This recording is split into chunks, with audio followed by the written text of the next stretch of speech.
Сабақ табиғат ғажайыптары дыбыс үндестігі. Сабақты бастаудан алдын балалар каналға тіркеліп видеоға лайк басып жіберейік.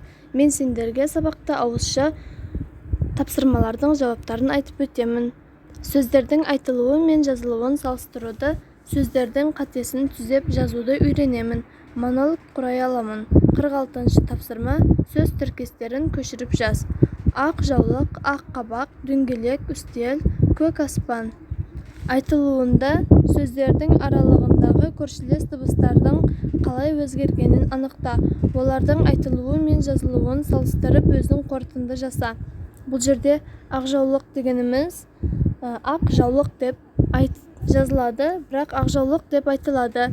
Айқабақ деп жазылады, айғабақ деп айтылады. Дөңгелек үстел деп айтылады, дөңгелек үстел деп жазылады. Көк аспан деп айтылады, жазылады, көк аспан деп айтылады. 47-ші тапсырма. Уақы. Сөздердің аралығындағы көршілес дыбыстардың айтылу кезінде өзгеру себебін түсіндір. Ақлақ, алакел, торы ат, ақ алтын, қара ала сиыр.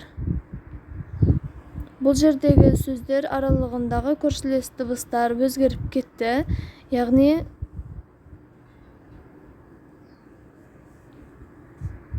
ақлақ деген сөзіміз ағлақ болып өзгеріп кетті.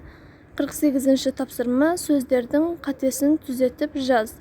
Жұмыс, шы, сен, беді, жауын, гер, жар, қабақ, ақ, лақ, ала, кел.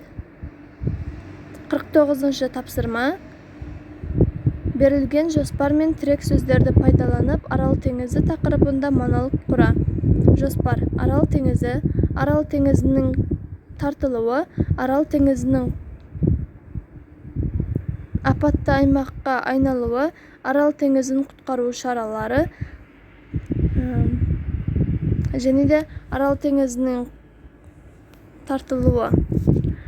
Тірек сөздер. Арал теңізі мен апатты аймақ қазір ғалымдық мәселе буға айналу, аударылды бұрынғыдай су аз, айналдым, суалып қалды. Монологты былай деп баста. Мен Арал теңізімін. Мен апатты жағдайда тұрмын. Менің тартылып кетуім және де мендегі сулардың барлығы буға айналып кетуі әбден мүмкін. Мені құтқару үшін қазір ғалымдар өте үлкен ғалымдық мәселе ұйымдастырып жатыр. Менде қазір бұрынғыдай су жоқ. Су өте аз.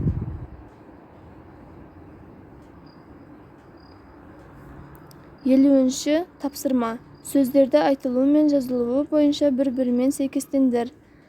Қарала, қара ала, үңгір, үңгір, жасса, жасса, көнбеді, көнбеді, келемекен, келеме екен, көк гүл, көк гүл. Осымен балалар, бүгінгі біздің сабағымыз аяқталды. Сабаққа түсінбеген болсаңдар, комментарияға жазып кетеміз. Кез келген тапсырмаларды сұрай берсеңдер, мен келесі видеода сол тапсырмалардың жауаптарын сендерге айтып шығаратын боламын. Және де каналға тіркеліп, видеоға лайк басуды ұмытпаймыз.